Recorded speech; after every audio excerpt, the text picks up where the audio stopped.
પેલું કહેવાય ને બાપુ કે જે ધરતી પર સત્ય પુરુષના પગલા પડે એ ધરતી પાવન થઈ જાય. બરાબર છે? તો તમે અમારી ધરતી કન્યાશ્રી ધરતી પર પગલા પડ્યા એટલે અમારું કન્યાશ્રી ગામ પાવન થઈ ગયું. એના માટે હું તમારે દિલથી આભાર માનું છું. હવે રહેલી વાતમાં એવું છે કે અત્યારે મને કોઈ કીધું જિજ્ઞેશભાઈ કે કોઈ બહેનોને કોઈ કોઈ એવું કહી ગયા કે ભાઈ દર વર્ષે આવો પ્રોગ્રામ સાલગીરીનો કરતા રહ્યો છો.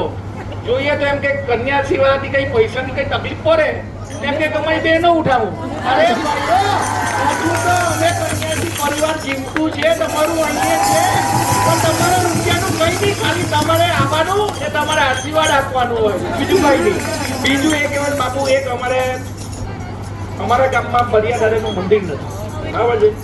અત્યાર પછીનો અમારો ટાર્ગેટ બરિયા દાદાને મંદિર બનાવવાનો ટાર્ગેટ છે.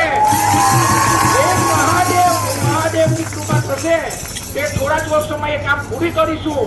એ મહાદેવને ચિંતા છે. બસ તમે પણ અમારા કામ પર અમારા જે આશીર્વાદ આપજો કે એ કામ અમે જલ્દી સફળ કરીશું ને એ કામ સફળ થશે એટલે તમારી કથાનું અમે આયોજન કરીશું. એ અમારું વચન છે.